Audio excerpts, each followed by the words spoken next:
What would you do if you discovered your stepson had been sabotaging Christmas for 3 years to destroy your family? I never thought I would become the villain in someone else's story, but that is exactly what happened when I married Daniel Harris 4 years ago. My name is Sophia Bennett Harris, and I have spent the last 3 Christmases being blamed for ruining the holidays. Blamed for being careless, irresponsible, and frankly accused of not caring enough about my stepchildren.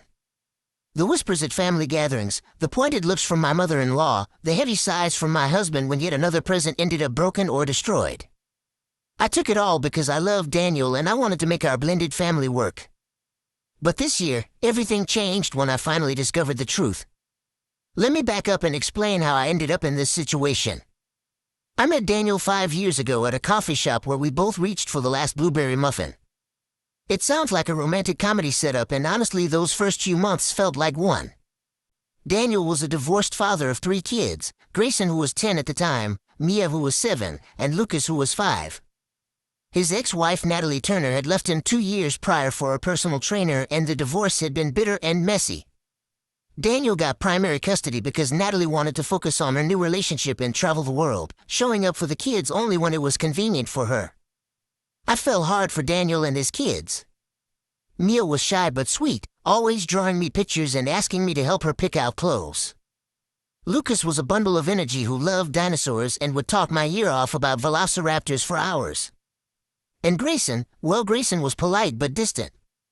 He was at that awkward preteen age where everything was embarrassing and he mostly kept to himself in his room playing video games. I figured he just needed time to warm up to me. Daniel and I got married in a small ceremony 14 months after we met. His family made their opinions clear that we were rushing things, that the kids needed more time to adjust, that I was too young at 28 to take on 3 children. But Daniel and I were in love and confident we could make it work. We bought a house big enough for everyone to have their own space, and I officially became a stepmother. That first year was an adjustment. Mia and Lucas seemed happy to have me around, but Grayson became more withdrawn. He started spending every other weekend at his mother's new apartment and would come back sullen and moody. Daniel said it was normal teenage behavior and not to take it personally. I tried to give Grayson space while still showing him I cared. I never tried to replace his mother, I just wanted to be a positive presence in his life. Then came our first Christmas together as a married family. I was so excited to make it special. I spent weeks shopping for the perfect gifts for each kid. For Grayson, I bought a new gaming headset he had been wanting, top of the line with noise cancellation and LED lights. It cost me $350, but I wanted him to know I paid attention to what mattered to him. For Mia, I got an American Girl doll she had been asking for plus accessories, about $200 total.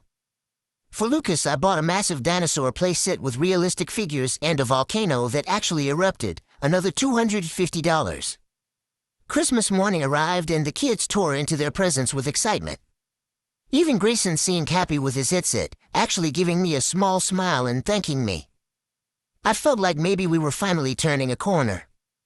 We spent a day at Daniel's parents' house where his mother Eleanor Harris and his father Robert Harris hosted the entire extended family. His sister Olivia Reynolds was there with her husband and kids, and various aunts, uncles, and cousins filled the house. Everything was perfect until it was time to leave. We gathered up all the new toys and gifts, loaded them into the car, and drove home. The kids went upstairs to play with their new things while Daniel and I cleaned up wrapping paper and started preparing dinner. That is when we heard Lucas crying. We ran upstairs to find him sobbing over his dinosaur set. The volcano had been smashed into pieces, several of the dinosaur figures were broken, and the whole set was basically destroyed. Lucas said he had just taken it out of the box and it fell apart. Daniel examined it and said it must have been defective, that we would return it and get a replacement. I felt terrible seeing Lucas so upset, but these things happen with toys sometimes. 2 days later, Mia came to me in tears holding her American Girl doll. The doll's arm had been torn off and there was a stain on its dress that looked like red marker. Mia swore she had been taking good care of it, but when she came back from the bathroom the doll was ruined. I was confused because the damage looked intentional, not like normal wear and tear. But Mia was only 8 years old and she seemed genuinely upset, so I figured maybe she had been playing too rough and felt bad about it. I tried to fix the doll, but the damage was too extensive. Another $200 down the drain. The final incident happened on New Year's Eve. Grayson came downstairs holding his gaming headset with the cord cut clean through and one of the earpieces cracked. He said he found it like this in his room and he did not know what happened. Daniel was furious, thinking one of the younger kids had gone into Grayson's room and broken it. But both Mia and Lucas insisted they had not touched it. We all went to bed that night with tension hanging in the air. The next day at the New Year's family brunch at Eleanor and Robert's house, Eleanor pulled me aside and said she noticed all the kids' gifts had been ruined. She said it in this tone that implied I was somehow responsible, like I was careless with expensive items.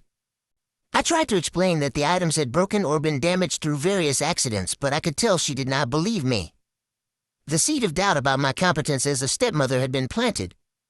You two brought more of the same, but worse. I was more cautious this time, buying slightly less expensive gifts and being very careful about where things were stored. For Grayson, I got a new controller for his gaming console, $120. For Mia, I bought an art set with professional-grade supplies, around $100. For Lucas, I got a remote control car, $90. Christmas morning went smoothly again. The kids were happy, Daniel was happy, and I felt relieved. We went to Eleanor and Robert's house for Christmas dinner, and I was determined to prove I could handle things this year. But when we got home that evening and the kids went to unpack their gifts, disaster struck again. Mia discovered that her entire art set had been soaked with water. The paper was ruined, the special markers were destroyed, and the watercolor paints had all run together into a muddy mess. She cried for an hour. We could not figure out how it happened because the art set had been sealed in its packaging all day. Daniel theorized that maybe one of the cousins had spilled something on it at his parents' house, but that did not make sense since it had been in our car the whole time. 2 days after Christmas, Lucas came running into the living room devastated. His remote control car was in pieces in the garage. The body had been cracked apart, the wheels were missing, and the remote control had been smashed. It looked like someone had deliberately destroyed it.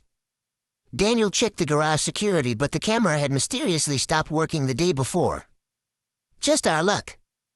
Grayson's controller lasted a bit longer, about a week before he found it with buttons that no longer worked and mysterious scratches all over it. He was disappointed but weirdly less upset than the younger kids had been. Looking back now, I should have noticed that. At the post-Christmas family gathering in January, Eleanor straight up accused me of being careless with the children's belongings. She said it was suspicious that every single Christmas present ended up ruined and maybe I needed to be more responsible. Her words stung and I saw several family members nodding in agreement. Daniel defended me, but I could tell even he was starting to wonder if maybe I was somehow cursed or jinxed when it came to gifts. The atmosphere at family events became uncomfortable and I started to dread seeing my in-laws. Year 3 was when I became truly desperate to solve this mystery. I could not handle another year of being blamed for ruining Christmas. I sped even more carefully this time, buying gifts and immediately hiding them in our bedroom closet where only Daniel and I had access. I bought Grayson a new game he wanted, $60. Mia got a jewelry-making kit, $75. Lucas got a set of action figures from his favorite show, $80. I guarded those presents like they contained the crown jewels. I wrapped them myself, I personally placed them under the tree on Christmas Eve, and I watched them like a hawk. Christmas morning arrived and the kids opened their gifts with the usual excitement. This time I insisted we stay home for a few hours so the kids could enjoy their new things before we went to the family dinner. Everything seemed fine. The kids played with their gifts, no disasters occurred, and I started to relax. Maybe the curse was broken. We went to Eleanor and Robert's house for dinner and I actually enjoyed myself for the first time in years. When we came home that evening I felt triumphant. But that feeling lasted exactly until the next morning when Mia woke up screaming. Her entire jewelry-making kit had been emptied into the toilet. Beads, strings, clasps, everything was either in the toilet or scattered across the bathroom floor mixed with water. The expensive findings and special beads were completely ruined. Mia was hysterical and I just stood there in shock. That same afternoon Lucas discovered his action figures had all been decapitated, their heads torn off and their bodies bent and broken beyond repair. He was devastated and I felt like I was losing my mind. How was this possible? The gifts had been fine just hours ago. Grayson's game disc was found snapped in half in the trash can 3 days later. When Daniel asked him about it, Grayson just shrugged and said he must have accidentally stepped on it. But a disc does not just snap perfectly in half from being stepped on. This was deliberate. The family gathering after that Christmas was brutal.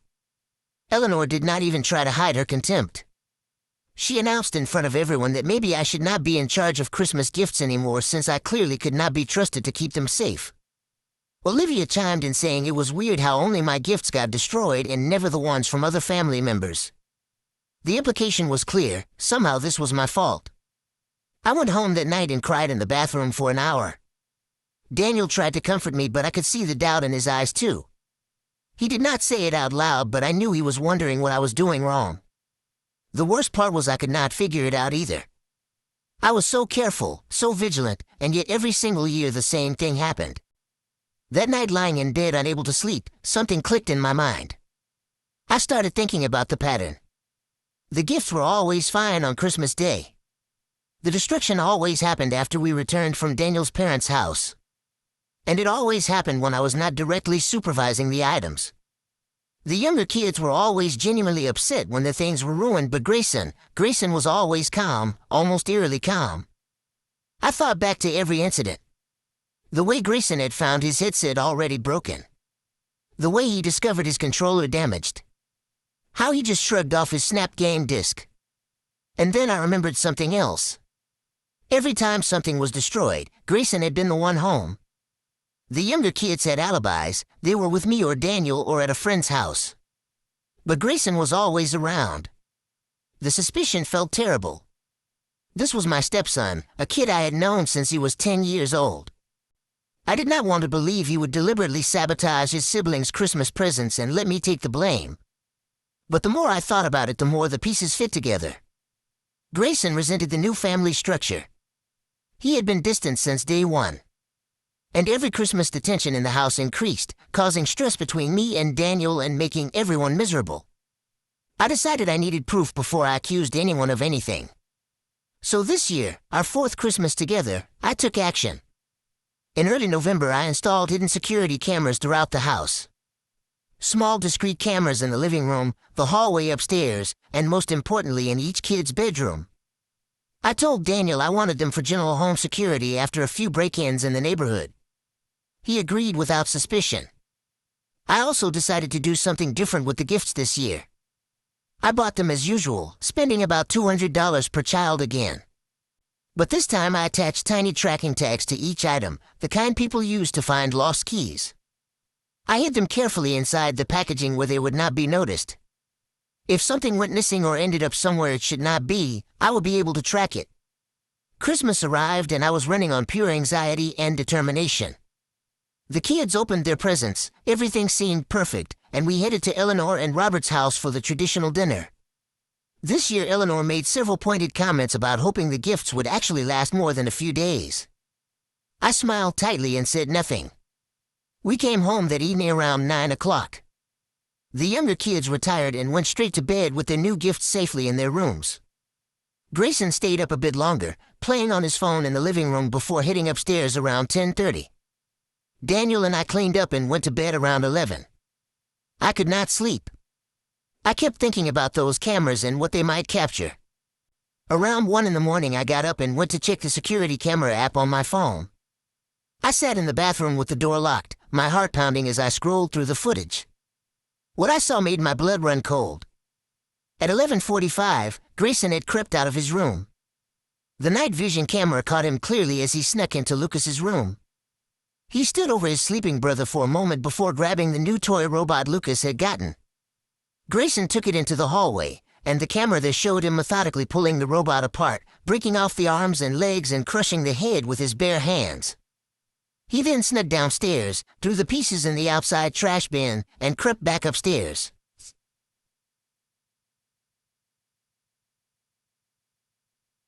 But he was not done. At 12:15 he entered Nia's room. She was sound asleep, clutching her new stuffed unicorn. Grayson carefully pried the unicorn from her arms and took it to the bathroom. The bathroom camera showed him taking scissors from the cabinet and cutting into the unicorn, pulling out the stuffing and destroying it completely. He flushed the stuffing down the toilet and hid the destroyed unicorn in the back of the linen closet. I sat there on my bathroom floor watching this footage and felt like I was going to be sick.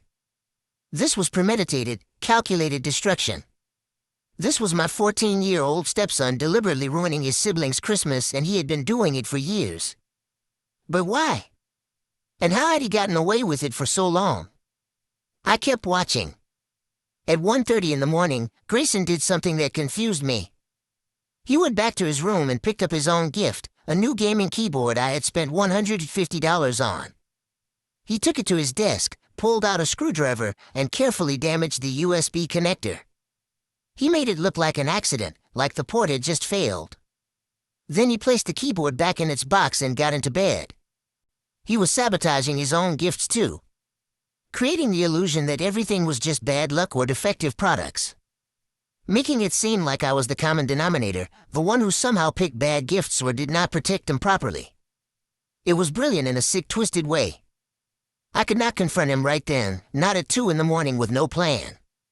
I needed to think this through. But I could not go back to sleep, so I spent the rest of the night sitting in the bathroom watching more footage. I went back through the previous weeks and found other disturbing things. Grayson going through my closet when I was not home, finding where I hid the gifts. Grayson in the garage disabling the security camera before destroying Lucas's remote control car last year. How had I not noticed any of this? The next morning I was exhausted but determined. At breakfast, Mia came downstairs crying because her unicorn was missing. Lucas discovered his robot destroyed in the outside trash. They were both devastated and confused. Daniel looked at me with that familiar expression of disappointment and frustration. But this time I did not apologize or try to explain. I said nothing. Later that day, when Daniel went to the store with the younger kids, I confronted Grayson. He was in his room playing games and I knocked on the door. He told me to come in and I sat down on his bed while he continued staring at his screen. I asked him directly if he had destroyed the Christmas presents. He did not even flinch. He just kept playing his game and said no, he had no idea what happened to them. I told him I had security cameras and I had footage of everything. That got his attention. He paused his game and turned to look at me, his face pale. There was a long silence before he asked what I was going to do. I told him I wanted to know why. Why would he do this to his brother and sister? Why would he let me take the blame for 3 years? Why would he ruin every Christmas? Grayson's expression hardened. He said I ruined his life the day I married his dad. He said everything was fine before I showed up. He said Christmas used to be just him and Mia and Lucas and their dad, a small family that worked. But then I came along and changed everything. He said he wanted me gone, and if making everyone miserable at Christmas helped achieve that goal, then it was worth it. His words cut deep, but they also made me angry. I had spent 4 years trying to be good to this kid, respecting his boundaries, never trying to replace his mother, and this was how he saw me? As someone who ruined his life just by existing? I told Grayson that what he did was cruel, not just to me but to his siblings who had done nothing wrong. He just shrugged and said they would get over it. Then he said something that made my blood run cold.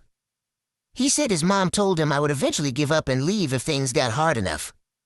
That his mom said stepmothers never really care about stepkids and I would show my true colors eventually. That is when I realized Natalie was involved somehow. I asked Grayson what he meant about his mom telling him that. He hesitated, realizing he had said too much. I pressed him and finally he admitted that his mom knew about the Christmas sabotage. In fact, she had encouraged it. I felt like I was going to throw up. I asked Grayson to show me his messages with his mother. He refused at first, but I told him the alternative was me showing the security footage to his father immediately and letting the chips fall where they may. Grayson reluctantly handed over his phone. What I found in those messages was worse than I imagined. Natalie had been actively coaching Grayson on how to sabotage the gifts. She sent messages like, "Make sure whatever you do looks like an accident," and "Your dad will blame her if enough things go wrong." She had promised Grayson a new gaming PC if he could ruin Christmas this year. She sent him messages saying, "Once she leaves, your dad will realize he does not need her and we can be a family again." Natalie was manipulating her own son into sabotaging his siblings' happiness because she was bitter about the divorce and jealous that Daniel had moved on. She was using Grayson as a weapon against me and against Daniel's new life. And Grayson, desperate for his mother's approval and attention, had gone along with it. I took screenshots of everything. Every message, every sick piece of coaching, every promise and manipulation. Then I handed Grayson his phone back and told him he had until Christmas Eve to decide if he wanted to tell his father the truth himself or if I would do it for him. Christmas Eve was in 5 days, and it was also the day of the big family dinner at Eleanor and Robert's house. Grayson looked terrified, but he nodded. I left his room and went to sit in my car in the driveway, where I finally let myself break down. I cried for the years of being blamed, for the destroyed relationship with my in-laws, for the innocence of a kid who had been manipulated by his own mother into doing terrible things.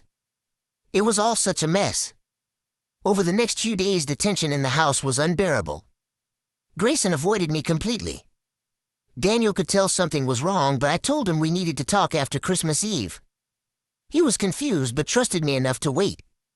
Mia and Lucas were still upset about their destroyed gifts, and I promised them I would make it right. Christmas Eve arrived and we got ready for the family dinner. I dressed carefully, knowing this was going to be a showdown. I had my laptop in my bag with all the security footage and screenshots loaded and ready. I had practiced what I was going to say. My hands were shaking as we drove to Eleanor and Robert's house. The family was all there, around 25 people total.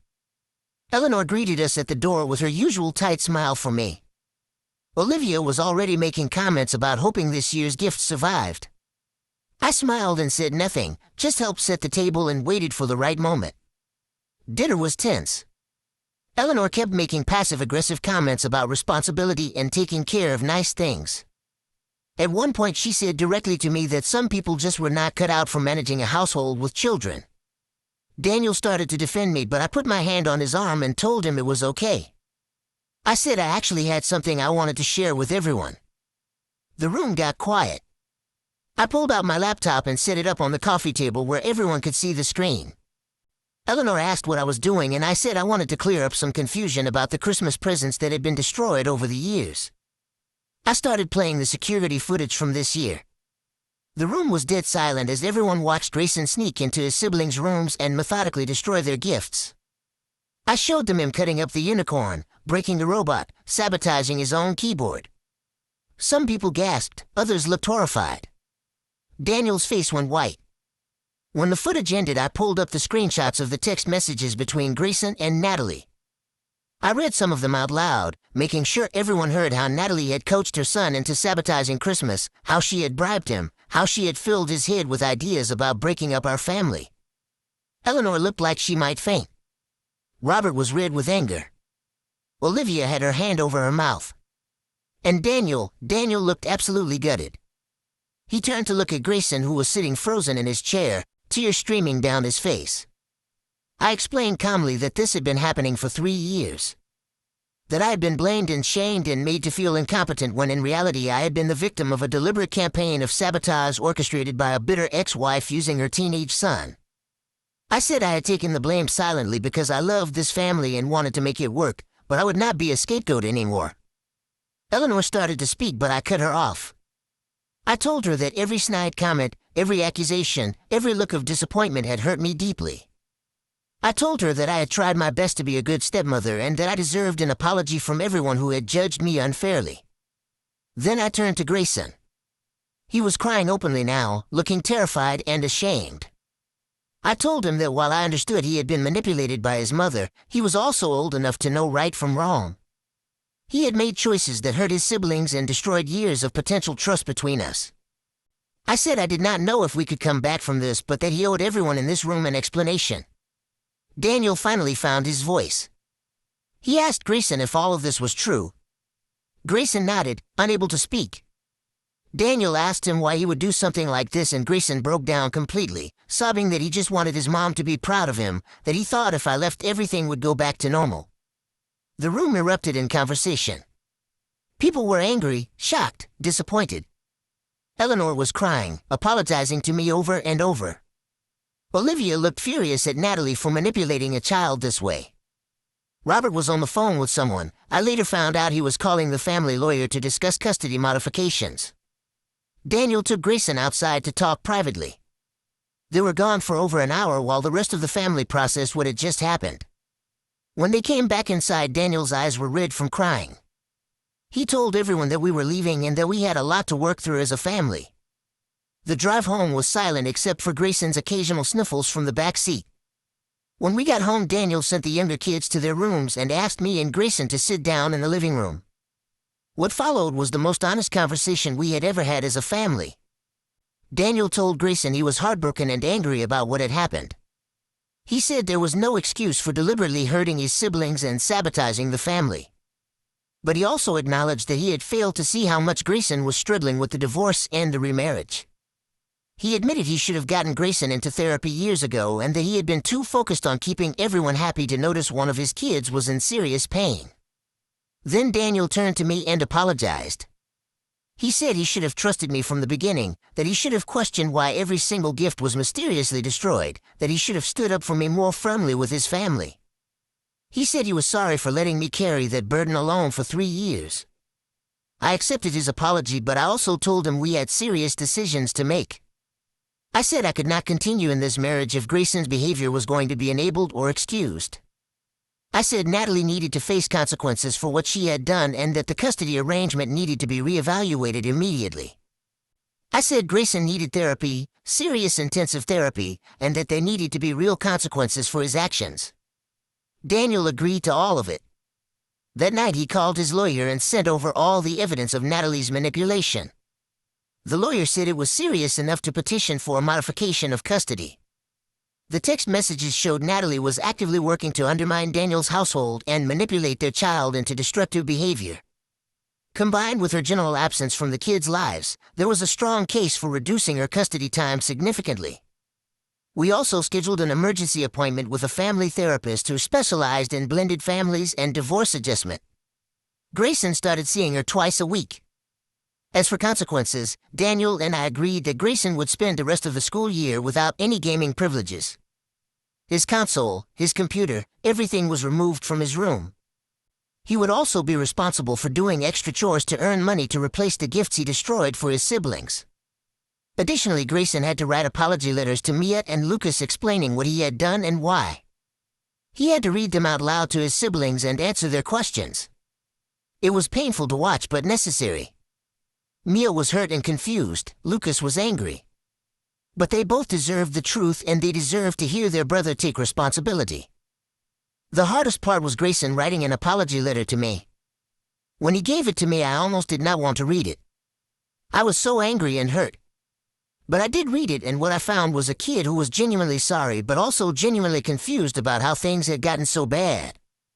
He wrote about missing the way things used to be before the divorce, about feeling like he lost his dad when Daniel remarried, about wanting his mom's approval so badly he was willing to do anything. He wrote that he knew it was wrong but he felt trapped. Reading that letter, I realized Grayson needed help more than he needed punishment. Yes, he had done terrible things, but he had also been manipulated by an adult he trusted. Natalie had taken advantage of her son's pain and loneliness and turned him into a weapon. That was not Grayson's fault, even if his actions were his responsibility. The custody modification hearing happened in February, 2 months after the Christmas Eve revelation. Natalie showed up with her lawyer trying to claim the text messages were taken out of context. But the judge was not sympathetic. After reviewing all the evidence, including my testimony about the sabotage and the impact on the family, the judge reduced Natalie's custody to supervised visitation only until she completed parenting classes and therapy. Natalie was furious. She tried to call Daniel and scream at him, but he blocked her number. She tried to contact Grayson directly, but we had changed his phone number and monitored his social media. The judge had been clear that any attempts to contact Grayson outside of supervised visitation would result in contempt charges. Meanwhile, therapy was slowly helping. Grayson started opening up about his feelings of abandonment when Natalie left, about his resentment toward me for taking his dad's attention, about the pressure he felt to make his mom happy even when he knew what she was asking was wrong. The therapist worked with all of us on communication and boundaries and rebuilding trust. It was not easy. There were setbacks and hard days. Nia had nightmares about her things being destroyed. Lucas became overly protective of his toys. And Grayson struggled with guilt and shame that sometimes manifested as anger or withdrawal. But slowly, very slowly, we started to heal. Eleanor called me in March to apologize again. She said she had spent months thinking about how she treated me and she was ashamed. She invited me to lunch, just the two of us, and we had a long, honest conversation. She admitted she had been suspicious of me from the beginning because she thought Daniel was rushing into remarriage. She said she had let that bias color her perception of every situation and she had been unfair and cruel. She asked if I could forgive her. I told her forgiveness would take time, but I appreciated the apology. We agreed to start fresh and she promised to be more supportive going forward. True to her word, Eleanor has made a real effort to include me and treat me with respect. She even stood up for me at a family gathering when a cousin made a snide comment about the Christmas debacle. As for Natalie, she completed her parenting classes but never took responsibility for what she did. She maintained that she was just trying to be supportive of her son's feelings and did not realize he would take things so far. The therapist and the judge both saw through that excuse. Her supervised visitation continued and Grayson honestly seemed relieved to have boundaries with his mother. Now it has been 10 months since that Christmas Eve dinner and we are preparing for the holidays again. This time things feel different. Grayson has been doing well in therapy and while our relationship is not perfect, it is improving. He actually asked me last week what I thought he should get Mia and Lucas for Christmas. That small gesture meant more to me than he probably realizes. We decided as a family to do Christmas differently this year. Instead of expensive gifts, we are focusing on experiences and time together. We are taking a trip to a cabin in the mountains where we can ski and sled and just be together without the pressure of big family gatherings and perfect presents. Eleanor was disappointed we would not be at her house for Christmas dinner, but she understood. She and Robert are coming to visit us the week after Christmas instead. Daniel made it clear that our little family needs to establish our own traditions and boundaries, and his parents respected that. Looking back on everything that happened, I have learned so many lessons. I learned that sometimes the person everyone blames is not the person causing the problem. I learned that children can be victims and perpetrators at the same time when they are manipulated by adults they trust. I learned that standing up for yourself is not selfish even when it makes people uncomfortable. And I learned that healing a blended family takes more than just love. It takes honesty and boundaries and sometimes uncomfortable confrontations. I also learned that I am stronger than I thought. I survived 3 years of being the family scapegoat. I survived having my competence questioned and my character attacked. And I survived the heartbreak of discovering that a child I cared about had been systematically working against me. Not only did I survive, but I fought back, I demanded justice, and I refused to be silenced. Grayson and I will never have a traditional mother-son relationship, and I have made peace with that. But we have something, a foundation of honesty and boundaries that we can build on. He knows I will hold him accountable and support him at the same time. He knows I will not enable bad behavior, but I will also not abandon him when things get hard. The destroyed Christmas presents cost us $4,200 over 3 years, but the real cost was so much higher. It cost us trust, peace of mind, family relationships, and years of potential happiness. But exposing the truth also gave us something valuable, a chance to rebuild on a foundation of honesty instead of secrets and manipulation. This Christmas, when we are all together in that mountain cabin, I know it will not be perfect. We will still have moments of tension and old hurts will occasionally surface. But we will also have something we did not have before, the truth. And sometimes the truth, no matter how painful, is the greatest gift you can give a family. I never wanted to be the villain in anyone's story, but I also will not be the victim anymore. I am just a woman who married a man with kids, who tried her best in an impossible situation, and who finally found the courage to demand better. That is enough. That has to be enough.